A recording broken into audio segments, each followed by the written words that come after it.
first semi-finalists in the BKT United Rugby Championship. The opportunity to be the first team to go back-to-back in the URC goes on. It was a ferocious battle from minute one, but it was Glasgow Warriors who were clinical. The Stormers' defence was optional at times, and they paid a heavy, heavy price for that. Sibelo Sanatla kept interest in it for the men from Cape Town, but tries from Darge, Rowe, Venter, Horn, and a second for Kyle Rowe gave Glasgow Warriors clear winners for the second year in a row in the quarter-final against the DHL Stormers. The final score, Glasgow Warriors 36, DHL Stormers 18. Well, as I said, from minute one, ferocious. What was the difference? Because I think it looked in those opening exchanges that the Stormers came here with a real business mindset, that they fancied the opportunity of getting the job done. Where did it turn? Well, I think for me, first half, with that wind, the wind is now down. Deval Duvenacher definitely has a career as a weather forecaster afterwards, but they couldn't manage the wind. They didn't kick far enough. They didn't drive Glasgow back into the deep enough into their own territory, and gave that opportunity then for the likes of Carl Steyn, Dash to come on the counter, and they were so effective. You know, combine that with a very poor tackle completion. That was the difference in that first half. I think managing the game wasn't quite there from the Stormers, and it allowed Glasgow to build that lead. I think if you're looking for moments, and it's a wee bit ironic in the sense that Glasgow scored 5 tries to Stormers 2, but the moment of the match really was that defensive effort after 35 minutes, where Glasgow's scrum was under pressure in the early part, and they had to face 2, 3, 5 metre scrums, and you just sense that was the game building there, and Glasgow's defensive effort and the courage to get up, get around the corner, get in the line and drive back a really good offensive effort from the Stormers was for me the key. Home advantage is key in games like this, but when it's knockout rugby, when it's real end of season stuff, it's your defence that gets you over the line, and that period of defence I think was really crucial and pivotal in the result. Well, what an effort from these two, because Glasgow Warriors captain Kyle Steyn and the BKT URC player of the match, Rory Darge, are with Connie. Congratulations, guys, into the semi-final. First and foremost, Rory, how does it feel? Yeah, class. Obviously, likely to be our potentially our last one at Scotland this season, so you know, it's really good to put on a really good performance that we're happy with, and obviously the result is the important thing. You're holding the medal in your hand to hand over for the player of the match. 20 plus tackles, a try. Talk to me about the influence this guy had in this game. Oh, not just this game, all season. You know, I think we've made a lot about the young guys that have stepped up this season, but Dargie's been someone, you know, captain in the Six Nations. He's played all the rugby for us and all the way through. He's just led like he did today, so really chuffed for him, and he deserves it. The importance of not just the physicality tonight, Rory, but the mental strength you needed to make sure that you got the job done. What was going through your mind? To be honest, I think they both feed into each other. You know, when we have performances where we're there physically, usually we're there mentally as well. So, you know, it's fairly easy to get right when we know that we're on it physically, and I think to a man we were on it today. You spoke before this match, Kyle, about you felt as if there was something changing. You were sort of getting back to the way that you've been in the start of the season. We've seen that tonight. What was the difference? I think like I said, sometimes in sport you just go through rough patches and you just got to ride them out. You know, like I said, we had one last year, and we knew that when you're going through those patches, you're not always as far off as you think. And I think, like Dargie says, you know, this time of the year, when we're saying goodbye to the calibre of men we are, you know, we've done a couple of things for them through the week, and we're going to give them some jerseys now, and I think boys have just fed off that. You've been over this road before. You know what it takes to get to a semi-final. You know what it takes to get to a final. Do you get the sense, and I know it's very early to say, but that you can replicate that journey again? Well, that's obviously the goal, but I mean, you know, we weren't looking past tonight. We know how quality Stormers are, regardless of who we face in the next round. It's going to be quality opposition, so it is a cliche, but you really can't look past the next game, and you know, we'll enjoy the feeling tonight of getting a really big result, and then quickly attention will turn to next week. Right, I'm going to let your captain do the honours, Kyle, if you don't mind. Player of the match, Rory, congratulations, well done.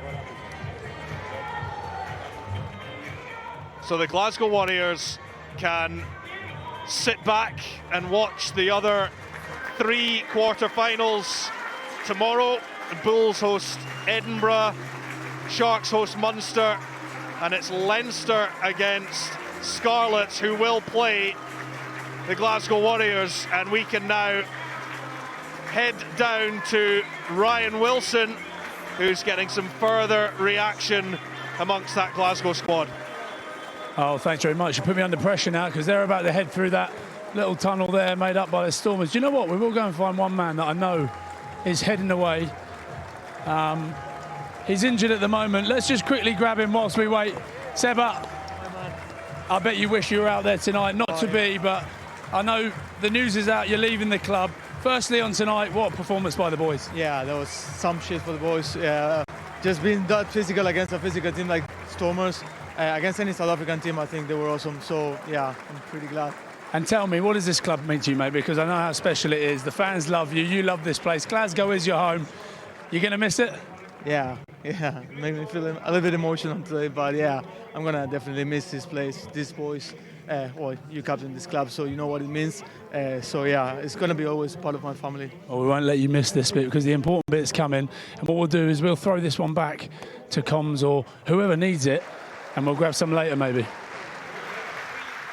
Well, Sebastian Cancellieri, one of the levers from this squad, and what a career he's had, the Argentine, with the Glasgow Warriors. And there will be presentations to the squad and those players who have put in so much and are heading off. You can see there JP Dupree and Henko Venter. What a shift he put in this evening, coming back from suspension. This likely to be the last home game of the season. Tom Jordan, who's heading to Bristol Bears.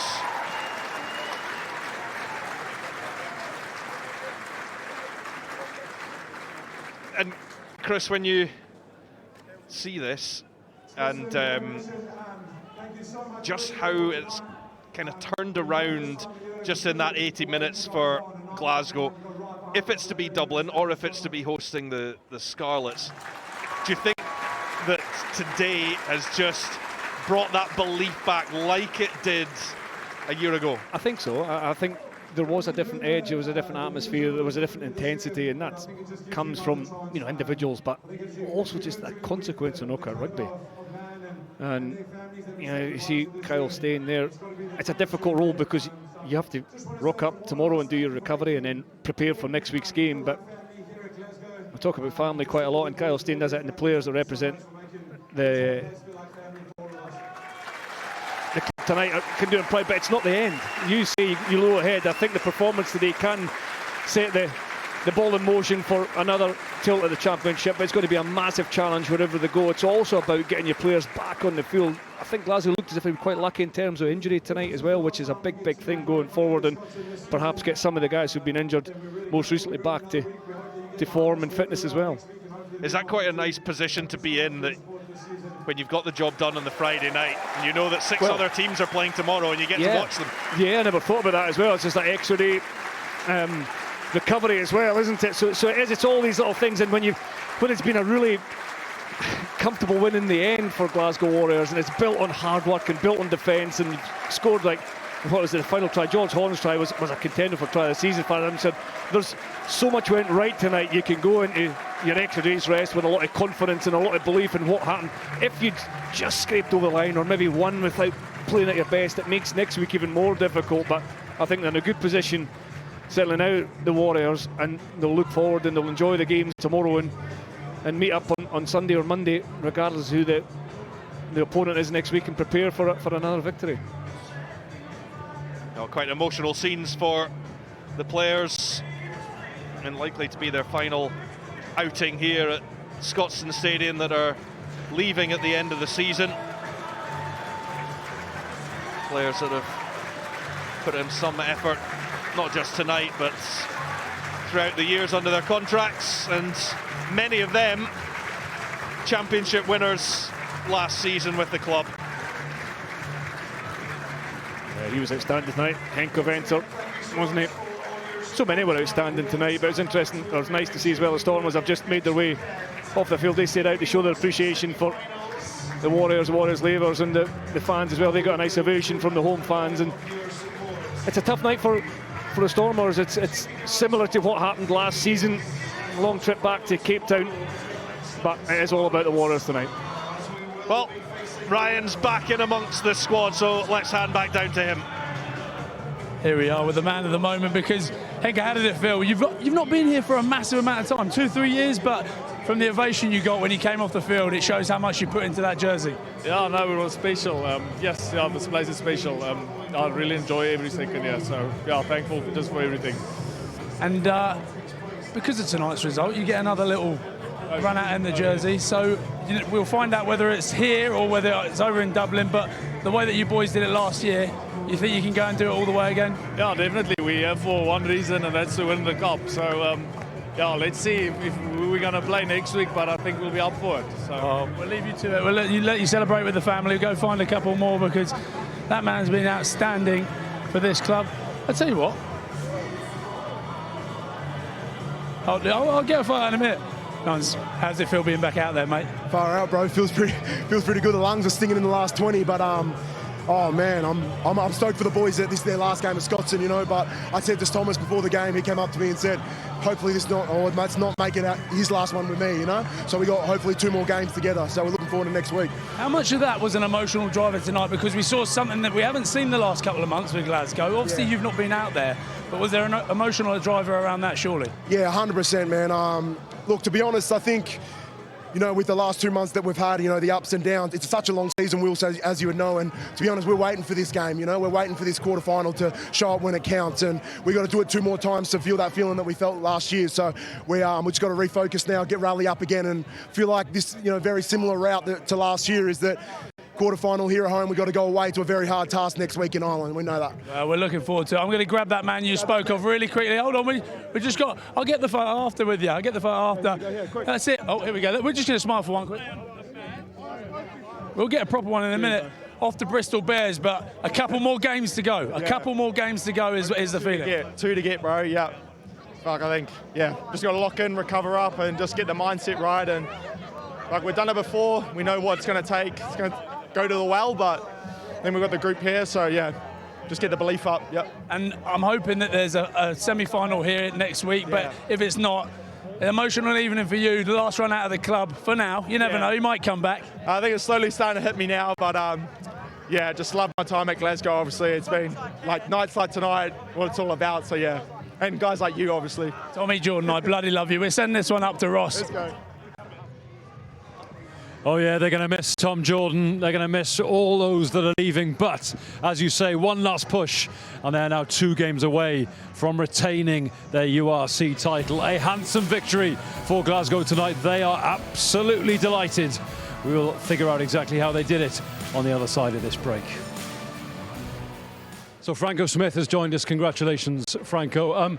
Tell us what the secret was, because we talked in the build-up to this game about how Glasgow had sort of hit the skids, wounded by the quarter-final defeat in Europe and struggled to regain your rhythm. But tonight, you properly recovered your mojo out there. Thank you for that, and all glory to God, because I must say, you know, we worked hard this last 2 weeks in restoring some of the mentality that I thought, or not thought, we could see it, you know, there was a little bit of lack of confidence, and no, I'm happy that we could, you know, fix that up. But again, it's if you qualify so early for the quarters, it's really tough to keep that going. If you have so many internationals, you know, involved also in 9 test matches during the season, it makes that mental challenge tough. So yes, we were a little bit off it, and but glad that we could bounce back.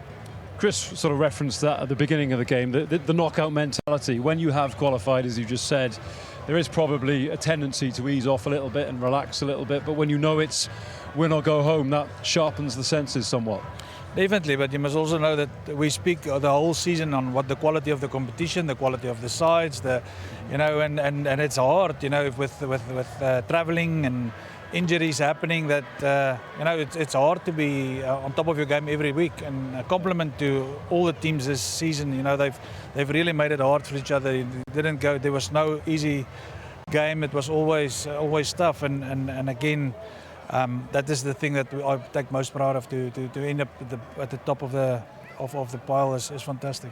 A few people know the inner workings of your mind as well as Ryan Wilson over there. When Rory Darge scored that first half try, he said that is a Franco Smith special, kidding the opposition, luring the opposition into thinking you're going to go throw to the front and go for the driving ball, and all of a sudden, like a card trick, Rory Darge pops up after a couple of short passes. Yeah, no, I appreciate that. I said to him there probably won't be a hole, but you must make one. So it was. I'm really glad that worked out. Franco, that's what I put that down to is probably a season-long amount of work as well. It's go through the middle, drive, and then towards the end. I don't want to give away all the secrets, but now you're coming into the back end of the season. It's almost setting that up, right? That's how I see it. Look, as long as we don't become predictable, that's important. I just want to, find different ways across the line, and I'm appreciative that it worked out often. Chris and Tinas were arguing over who was going to get player of the match tonight because there were so many contenders. And, we talk a lot about Sione and the influence he has on this team, not just the skill set he's got, but the energy, the dynamism, the contagious energy that he brings to this team. He was brilliant tonight. So was Kyle Steyn, Kyle Rowe coming back from injury. Eventually it went to Rory Darge. Would you concur with that decision? Yeah, look, I agree. Darge played well. He's also an important player in the pack for us, but I thought Henko Venter and Tom Jordan were excellent tonight. They actually they both got a mention as well, to be honest. So no, they were excellent. I thought Henko wanted to repay us for the time lost, and he did exactly that. And Tom Jordan, he's been brilliant. My heart's really sore. I think everybody leaving tonight, Sepp Cancelliere, I don't want to even mention them all. They're going to leave holes here, but they also legacy, and I think that is fantastic. Ryan tapped it. Sorry, Andy. Ryan tapped into that. The emotion of this place. There's a real family vibe here. We saw the players with their children out on the field before the game kicked off here tonight, and you sense that once a warrior, always a warrior mantra. That is true. Everyone that is leaving will leave a piece of their heart here with them.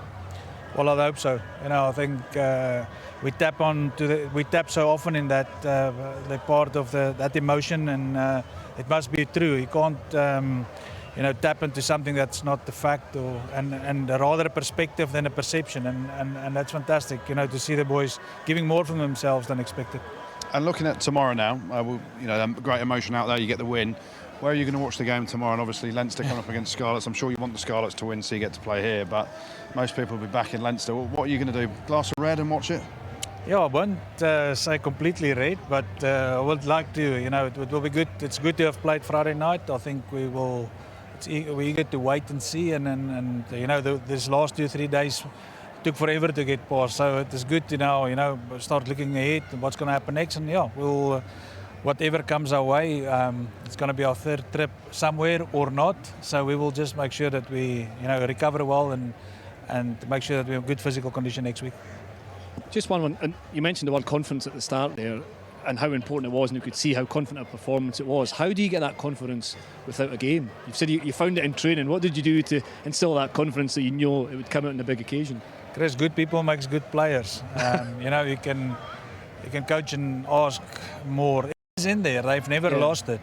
It is just to unravel that again a little bit once all the pressures of the end of the season. We tried too hard to be second in the competition. Mm-hmm. I think the weight of playing the semi-finals at home became too much to bear in the end, and it's not just in the games. It's also in training during the week.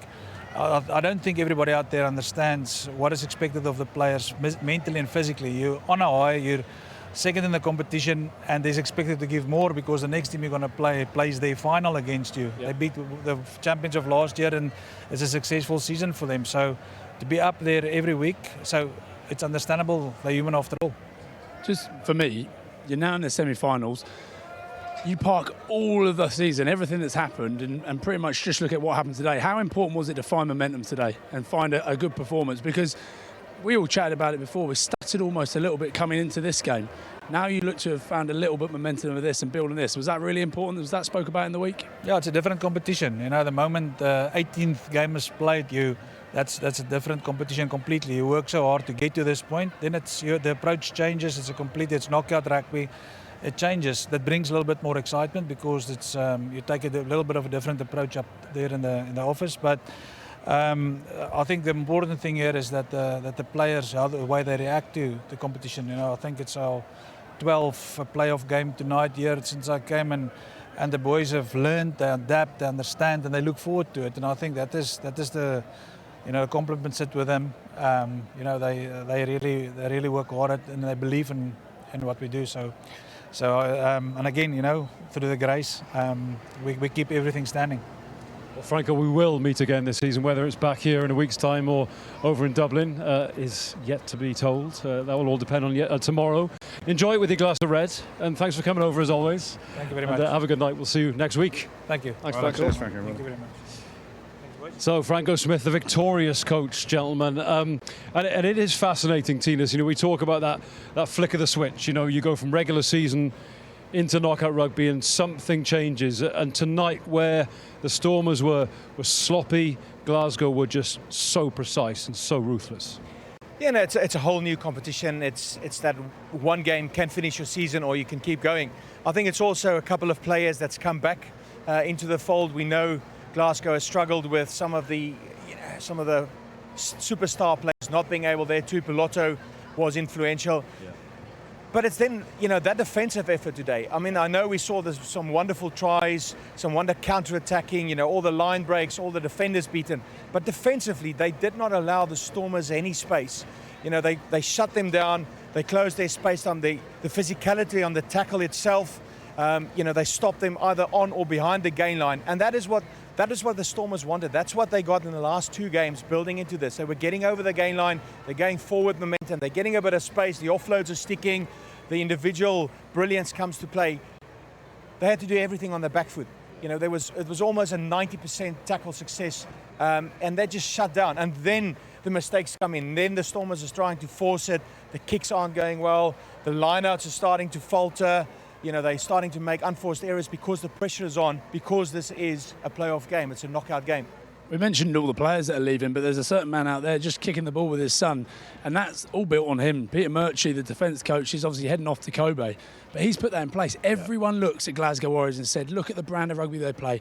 All out attack, all court attack, they play from anywhere, but actually back it up with a solid defence with players like Stafford McDowell. Cole Stain, you know, for a winger, the way he defended tonight was outstanding against a team that you really have to shut down. So a lot of credit to him. And don't forget, Chris, that coming into this game, he's letting his son score. He can never have that as defence. Yeah, exactly. There is one weakness. Would you smash your son? You wouldn't let him score? He would probably bowl me over. He's only 12. Competitive dads. Bigger than you already. Exactly. But on a semi-serious note, coming into this game, the Stormers were averaging 6 tries a game. They scored 2 tonight, and as Ryan has said, Peter Murchie and Glasgow need to take credit for going that. further back than that, Stormers won 4 games in a row and got 20 points. It's 4, you know, bonus point victories in a row. Yes, all at home. And they got back in this position. I think they lost 6 out of the first 7 games. They were really poor at the start of the season. But what got them back in was the try scored, the points scored, racking up points after points. And yeah, I mean, that's a threat that Glasgow had to face up to tonight. And it was a defensive masterclass. We mentioned that 35-minute period in the game where there was a feeling that if Stormers scored here, this could be almost the most meaningful part of the game. And Glasgow stood up and they delivered. Yeah, the only thing I spoke to Franco, he just said, as he came in, he said the penalty count was 17-3 against his team. Now, astonishing. A stat is a ridiculous stat to still win the game that comfortably. Yeah. But that's the only worry for him, really. Defensively, they're brilliant, but just discipline. And if you go into Leinster next week in the Aviva and Scarlet's you give away here. 17, It's going to be Scarlet's you here. reckon it's Scarlet's here? Yeah, good luck with that. No comment. Look, we've heard from understandably delighted Franco Smith. Let's hear now from his opposite number, John Dobson. John, we saw the emotion in the players' faces. Clearly it meant so much to them. Will sum up what happened tonight and your assessment of it? Well beaten, I think. Thought things that we thought wouldn't go wrong went wrong, like our line-outs. I think credit to Glasgow, the way they play, the way they turn. Their attack is really good. The way these guys ran with purpose. I thought we were bullied physically. I just think everything went wrong. I don't think Yeah, we got good defence, 17 line breaks. I don't know how many balls we knocked on. We turned over line-outs from being going at one of the higher line-out percentages in the competition. That's credited Glasgow for the pressure they put us up. But would choose today to have probably our worst game of the season. But yeah, so they put us under pressure. And how frustrating is that? Because we spoke before the game about the importance of the rugby, and you look at that, you talked about the stats, 65% tackle success, all these things that you've been so used to doing so well. Yeah, that's exactly our frustration. I honestly don't know where they came from. Yeah, we expect. Look, as I said to you before the game, we came in with more than hope. And I think to lose 36-18 and get so well beaten, it's very, very disappointing for us. It's difficult to know what to do with that now. You need to take some time and then figure out what you do with that and how you progress from it. What's the sort of plan moving forward, and I guess how do you try and utilise that for next season? I think things like the line-out, technical stuff we can fix. We lost the contestable battle. You can work on that. I think what worried me a little bit was the gain line. I thought they were physically very, very good at the gain line, and we got bullied there. And I'm not sure what the easy fix is. It spend more time in the gym. I don't know, but. So they physically really got stuck into us, and that's poor. I don't know how we fix that. Appreciate your time tonight. Safe home. Thanks very much. Thanks a lot. Cheers. Yeah, nothing but honesty from John Dobson. The better side won today, Ryan. We've got about a minute left before we crash off air. I suppose the obvious question is, can Glasgow do it again? Can they go all the way on the basis of tonight? I think they can. We spoke about them getting a performance tonight. They had that. I did ask the question a few weeks back, have Leinster peak too early? We'll find out next week and maybe tomorrow. What do you reckon? They're the knockout Leinster there for the kings. taking tomorrow? Yeah, I think they are. Of course they are. You saw Northampton go over there, and I know it was the Champions Cup semi-final, but and obviously Leinster are redoubling their efforts to make sure they try and win a trophy, and it's in their hands to be at home in the semi and at home in the final if they win that semi. But you can't write Glasgow off, not playing like that, but also not doing what they did last year. The knockout kings last year. They went to Munster in the semi-final and won, then go to the Bulls. Apart from Ryan Wilson, no one gave them a chance really going to the Bulls, did they? And unfortunately, Ryan was right. And it was a brilliant win. So, of course, Glasgow can do it. Tuipulotu back in the saddle. Carl Rowe playing that well. Carl Steyn playing that well. It just, it bodes well. Tom Jordan. Clairvoyant Wilson has just made the same prediction again. So there we go. Who's to argue with him? He was right last season. He's just said it's going to happen again this season. So Glasgow, congratulations to them. They are the first team to reach the semi-finals. The defending champions' chance of retaining their title is alive and well. We will see you tomorrow.